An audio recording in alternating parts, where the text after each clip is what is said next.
Ang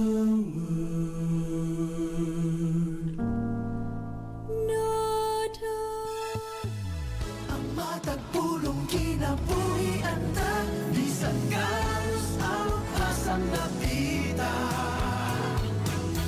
Ikaw adunay bagong paglaom, makaadto ta sa langit nga gihandom. Kung masundok ka, ikaw pagahumpayon niya, usa ka nunay maminaw mga kabanglaom sa atong pagsidiya. Tungod sa pulong ni Jesus, kita na bago na. Mag-ampo o mag-aawit kita, ipahan ang kumaniya. Pagtuog paglaong, higala nawata karon. Kini ang atong Hope Radio.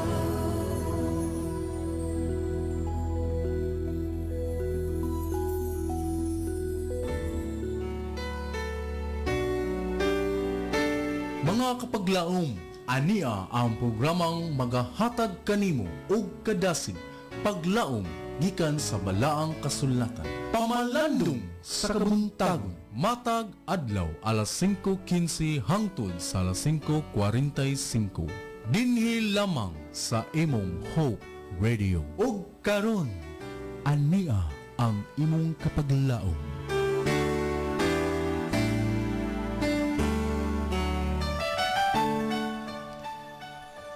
Usa ka matahom nga gayon makauban ang atong mga kapaglaom nining kabuntagon sa kaayo sa Dios sa iyang gugma nga kita gipukaw ug makahimo nining programa Pamalandong sa Kabuntagon diri sa Adventist World Radio. Good morning Toledo, good morning Philippines, and good morning world. Mayong buntag ka natong tanan mga kapaglaom, nagapaminaw diya sa nagkalaylay nga dapit og sa na makadungog sa akong tingog. Kung asa man mo karon mga kapaglaom, daghang salamat nga kita nagkahiusa diri sa atong programa nining kabuntagon. Akong gikalipay ang inyong presensya uban sa atong mga kapaglaom nga nagatan-aw sa live. Good morning kaninyong tanan mga kapaglaom. Daghang salamat sa mga higayon nga kita nagpanag-uban nining nga istasyonan. Ning taknas kabuntagon mga kapaglaom, diri kita sa atong pagtuon may tungod sa usa ka pakig-atubang sa labing hataas. O ang ato nga memory verse mga kapaglaom, makita diri sa nahaunang Tesalonica kapitulo 2:13. Atong pagabasahon, nagaingon, "O gipasalamatan usab namo kanunay ang Dios kaysa dihang giwali namo kaninyo ang iyang mensahe na mati kamo o gidawat ninyo kini dili ingon nga iya sa tawo kundi iya gayud sa Dios kay ang Dios naglihok diha kaninyong mga magtotoo."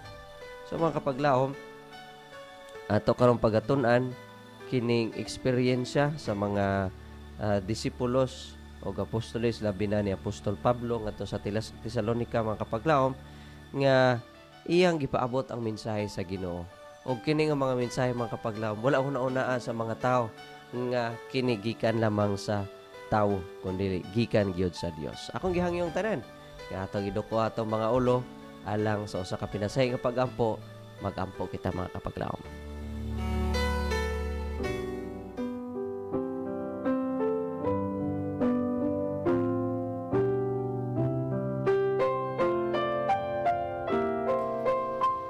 Dalaygon og langit no na mga Dios. Salamat Ginoo nining kabuntagon nga imong gihatag kanamo. Salamat sa imong gugma. Salamat sa imong kaayo. Ginoo, among pangayo ang imong balang espiritu nining kabuntagon. Samtang kami Ginoo magahimo nining pagtuon nining morning devotional. Ikaw Ginoo magahatag kanamo kaalam.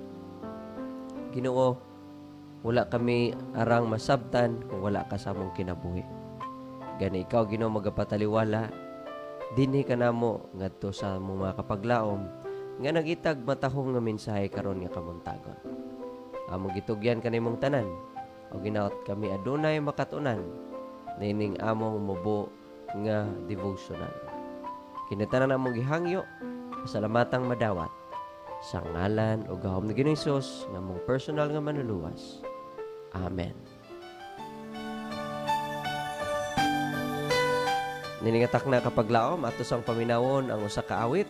Sa dili pa kita mo diretso sa unahan, maminaw kita makapaglaom. Stay tuned. Kapaglaom Ron will be right back after playing this song.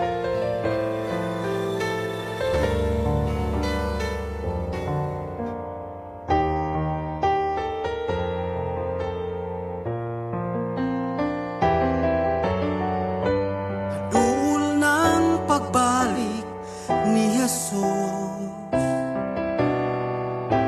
matago sa mangandam na karon. Susihon nato ang kaugalingon, aron masiguro taang kaluwasan.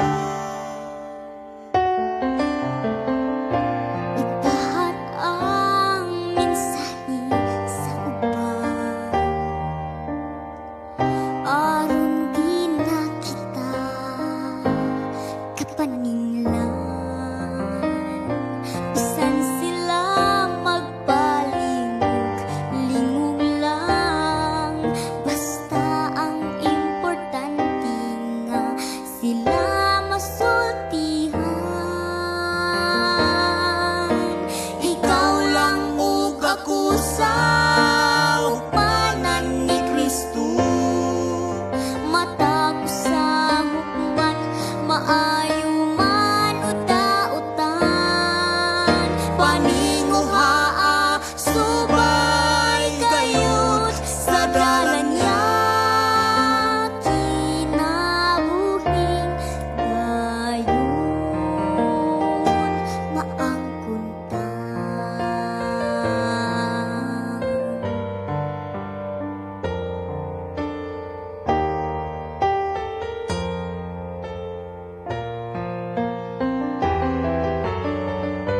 Mabugat man ang lulan gipasan,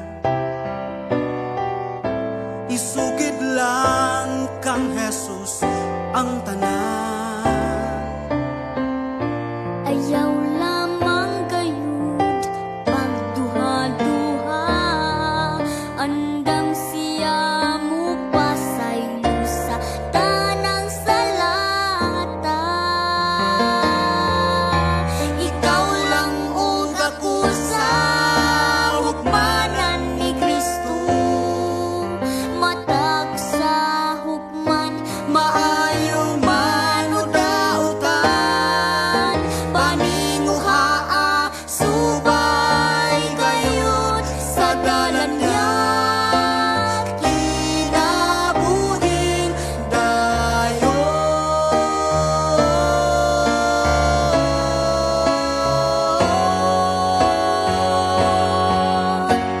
Ikaw lang ug ako sa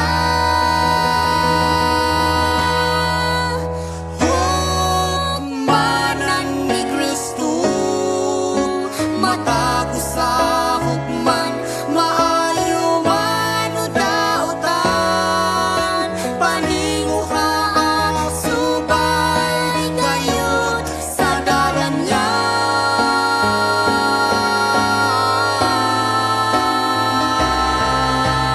kinabuhing, kinabuhing, kinabuhing dayon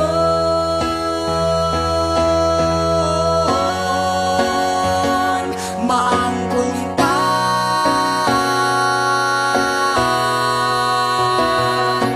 Maangkon ta.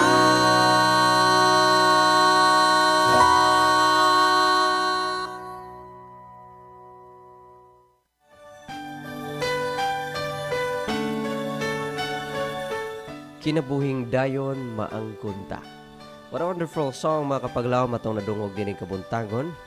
diri sa atong awit mga kapaglaom, usa ka awit sa mag-amahan, no? Amahan og anak nga babaye. Nindot kayo mga kapaglaom, no? Mga talento sa usa ka panimalay nga mapasa sa bagong henerasyon.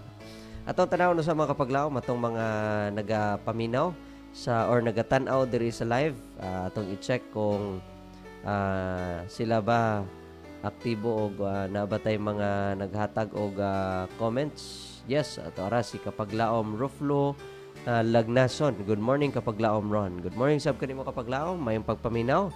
Mga sa makaron nga dapit. Invite ang imong mga kasilinganan, mga kapaglaom nato nga naga subaybay. Papaminawa sila kapaglaom sa mensahe sa Ginoo. Anyways, this morning mga kapaglaom, diri kita sa atong pagtuon. Kung atong tanawon mga kapaglaom, balikon lang nato atong memory verse. Nagaingon sa 1 Thessalonica or unang Thessalonica 2:13. Sa mga kapaglaom, og gipasalamatan usab namo kanunay ang Dios kaysa dihang giwali namo kaninyo ang iyang mensahe. Namati kamo og gidawat ninyo kini, dili ingon nga iya sa tao kundi iya gayod sa Dios, kay ang Dios naglihok diha kaninyong mga magtutuo. Kapaglaom, ang ato nga basahon nagaingon diring kining Biblia mao ni siya mga kapaglaom ang tingog sa Dios nga nagsulti nganhi kanato ingon kasiguro nga atong madungog siya sa atong mga igdulongog. Ato bang gidawat mga kapaglaom ingon nga pulong sa Dios kining Biblia? Kung atong nasabtan ang kahinungdanon niini nga pulong, uban sa unsa nga pagkahinuklog ang atong pag-abli niini. Imo ba nato ni mga kapaglaom nga gibasa lang nato, no, kay gibati nato nga kinahanglan nata mo basa? Gihimo ba nato ni mga kapaglaom ang pagbasa tungod kay gusto lang nato? Unsa may atong bugat nga rason? Ingon diri, og uban sa unsa ka mainiton kita magtuon sa mga lagda niini. Base nato ra ning gibasa kay gusto ra ta makatulog. Uban mga kapaglaom una sila, no, nga kining gitawag nga pagtuon sa Biblia or pagbasa sa Biblia, og dili ka dukaon basa ra kag Biblia aron makatulog ka.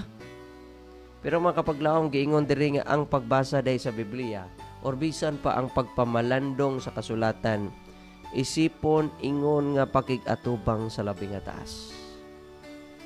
O gusto gani kag relationship sa Ginoo kapaglaom, gusto kag maayo nga pagpanag konektar nga na sa Dios.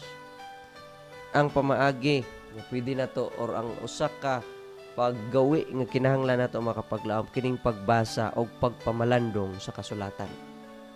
Kay susamar day kini mga kapaglaom nga ikaw nakigatubang sa labing hataas.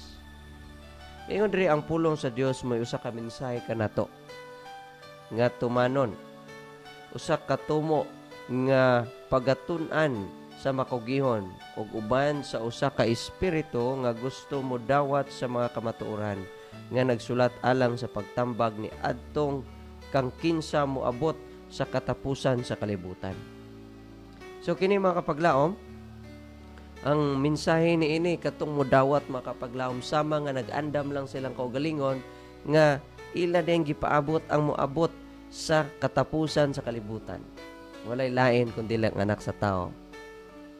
Anak sa Dios nga si Ginoong Hesukristo. Kinahanglan mga kapaglaom atong tagdon kini. Labaw kay sa bisan unsa nga basahon. Kung may numduman bitaw mga kapaglaom, ang mga kaubanan nato nga mga kapaglaom sila ni Dr. Pilayo and katong for next year pag yun, after ato niya nga pag-take sa board exam, wala sila ilang sikreto mga kapaglaom sa ilang pagtuon, kundi taas nga higayon or panahon mga kapaglaom sa pag-ukay sa balahang kasulatan kisa mga kapaglaom sa pagbasa sa ilang mga leksyon sa eskwelahan. Kay bulungan pangunaon kapaglaom nga adunay mga sasama nga pamaagi sa pagtuon nga mo'y nakahatag kalampusan sa usa ka tawo. Kay bulungan una-unaon nga bisan pa ingana kalisod ang board exam sa physician mga kapaglaom, pero ilang nahimo ang pagka-top 1 gamit lamang ang pagbasa sa balang kasulatan. Ako bitaw nadungog mga kapaglaom.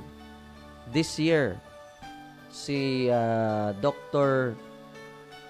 Mendoza, mao na bag-o na to nga top 1 sa tibok Pilipinas sa pag-take sa board exam. Naghatag sa kapaglaom og testimony or iyang kaagi mga kapaglaom sa iyang pagtuon. Siya mga kapaglaom usa ka minyo na nga batan ang doktor. Og sa dihang siya nag-take sa board exam, dungan sa iyang asawa mga kapaglaom. Or sa iya pang pagtuon mga kapaglaom, adunay usa ka tahas nga gihatag sa iya sa simbahan. Mao ang pagka Sabbath school teacher. Nya gibati kini niya mga kapaglaom nga usa ka lulan tungod kay ang pagka Sabbath school teacher dili lalim. Kinahanglan aduna gi kay lalom nga pagsabot may tungod sa leksyon.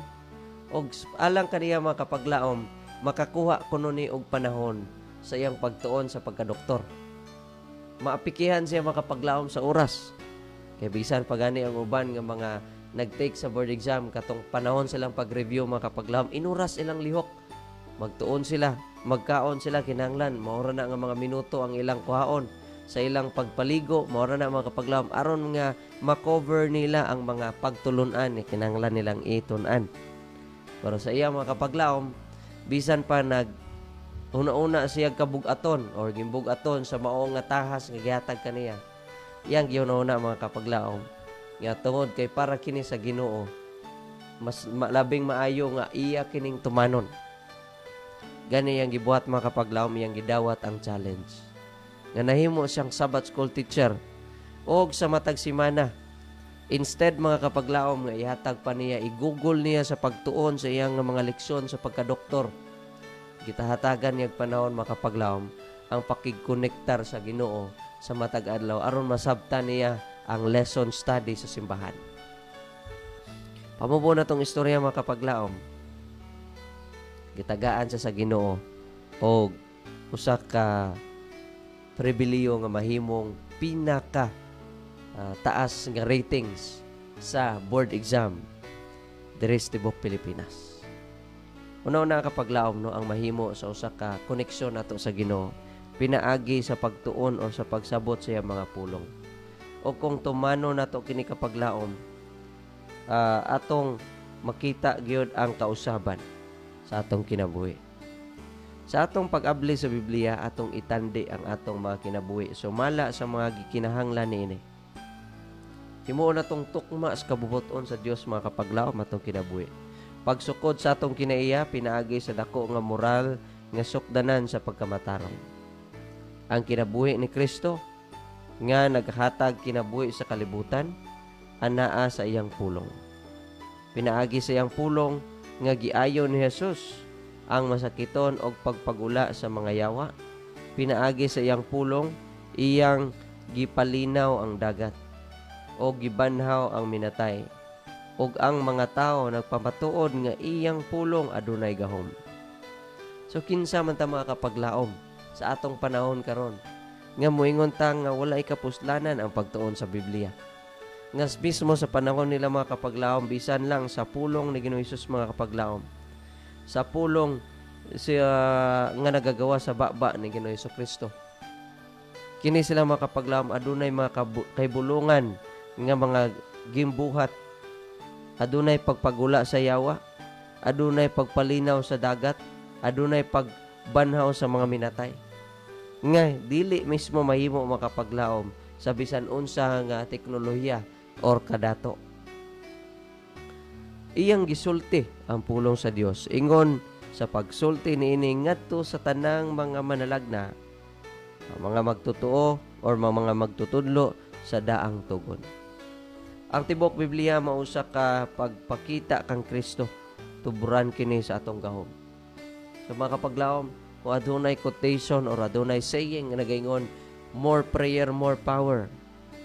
The same gihapon mga kapaglaom, the more kita nga motuon sa pulong sa Ginoo, the more nato may kaplagan ang gahom nga gikan sa Dios. Maingon nga ang atong kinabuhi sa lawas gisuportahan sa pagkaon. Mauusab ang atong espirituhanong kinabuhi gisuportahan sa pulong sa Dios. Kapag laom, kung gibati nato ang panginahanglan sa matag adlaw nga dapat gyud nato mahimo mga kapaglaom, kini nga mga panginahanglan sa matag adlaw kinahanglan sad nato ni nga iapil ang pulong sa Dios. Ingon nga kinahanglan mo kaon kita aron makadawat sa sustansya. Kinahanglan usab kita makadawat sa pulong sa Dios alang sa atong mga kaugalingon. Dili lang igo nga atong matabunan or mabatunan kini pinaagi sa paghunahuna sa uban. Oo, ang pulong sa Dios mao ang tinapay sa kinabuhi. Maghatag kini og dili mamalatyon nga kusog sa kalag. Unsa man ning mga dili mamalatyon nga kusog sa kalag? Sa panahon kapag laom nga ikaw madiskuryo, sa panahon nga ikaw maluya og adunay problema, dili ka dali nga mawala sa pagpangalaga nimo sa Dios. Kay nagtuo ka o dako ang imong pagsalig sa mga saad sa Dios. Mahingpit nga kasinatian og magdala og mga kalipay nga magpabilin sa walay katapusan. Mao ni pinakanindot mga kapaglaom. Kining mensahe mga kapaglaom nga maghatag kanatog kalipay nga magpabilin sa walay katapusan.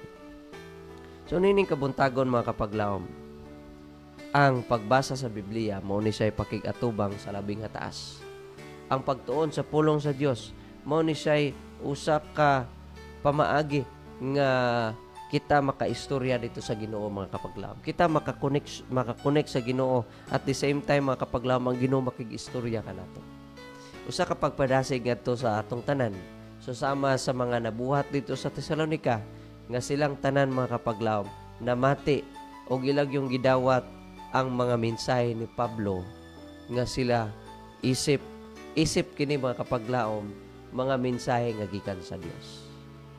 Kita mga kapaglaom nini kabuntagon giawhag usab sa atong mensahe nga kinahanglan dawato nato ang mensahe sa Dios. Kay kini pulong sa Dios kay maghatag kanato og giya sa atong kinabuhi. Og labaw sa tanan mga kapaglaom maghatag kini og dugang nga inspirasyon sa unahan sa atong kinabuhi sa panahon nga atong gikinahanglan. Daghang salamat nining higayon nga inyong gihatag mga kapaglaom. Kini lamang sa kapaglaom ron. Magabilin og pulong, magaingon, Jesus will never fail you. Atong pasalamatan, ang atong angay pasalamatan ining kabuntagon. Unas tanan, pasalamatan nato ang atong buhi nga Dios. Naghatag ka nato og matahom nga kabuntagon og matahom nga panahon. Nahimo nato mga kapaglaom ang ato nga pagsibya. And in behalf sa Adventist World Radio Toledo, I would like to thank the Central Visayan Conference sa gihatag kanato nga higayon mga kapaglaom nga kita nakasibya, oportunidad o pribiliyo mga kapaglaom nga makahimo sa atong mga matagbahin diri sa pagtuon or sa pagsibya sa radio station. Pasalamatan nato ang atong presidente kapaglaom Pastor Charles Nogra, atong communication director kapaglaom Pastor Lilord Arangues, atong station manager kapaglaom Pastor Efren Ortega ug ang atong production manager kapaglaom Dwayne Murphy Claves. And mga kapaglaom, salamat kaninyo na ining kabuntagon nga kita nagkahiusan ining atong programa. Kini na lang inyong kapaglaom sa kapaglaom ron nga nagpasalamat kaninyong tanan. And nining atak na ato sang tagaan pod og pagtagad no atong mga nagtan-aw sa live, balikan sa nato kadyot murag daghan kayo ta og naghatag og mensahe nining kabuntagon. Atong i-greet mayong buntag si kapaglaom Danilo Tumyan Alcantara. Mayong buntag kapaglaom ron watching here from Tina San Miguel, Surigao del Sur. Atong mga kapaglaom diya sa Surigao, maayong buntag kaninyong tanan. Good morning usab ni kapaglaom Ludi Gauda, ningon sa good morning kapaglaom watching from Hibayo, Gihulngan. Okay, sa Negros Oriental, aduna sa tay naminaw nining kabuntagon mga kapaglaom. Good morning usab ni kapaglaom Jocelyn Igay, sa good morning kapaglaom Ron. Good morning diya no sa Igay family and sa Dias Pandakan mga kaigsuonan. And yes, kapaglaom Ruel Cabante, sa good morning kapaglaom Pastor Ron. God bless. God bless usab kanimo kapaglaom. Daghang salamat sa pagsubaybay o sa pagkig-uban niining atong programa. Mga kapaglaom, Wala na gid tay igo nga oras ning kabuntagon. Aton lang tagaan og pagtapos ang atong programa pinaagi sa pag-ampo. Mag-ampo kita mga kapaglaom.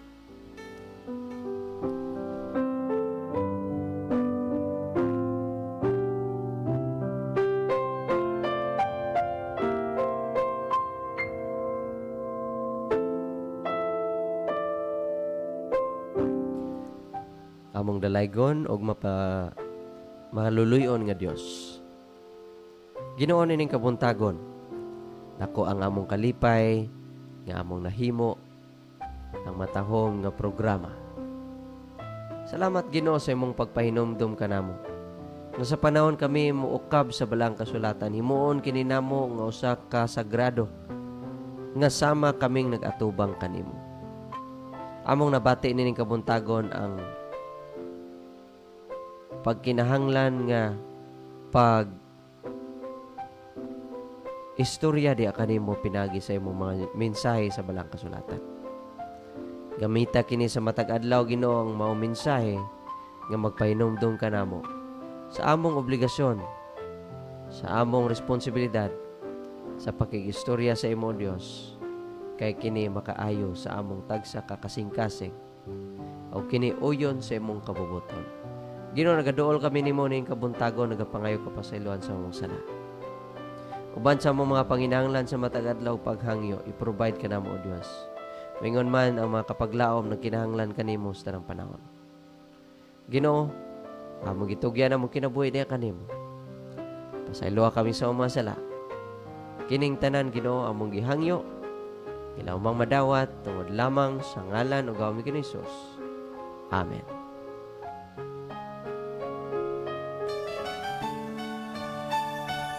Daghang salamat mga kapaglaom ni kabuntagon. Samtang kami magapadayon sa pagsibya sa mensahe sa paglaom nga si Jesucristo mobalik.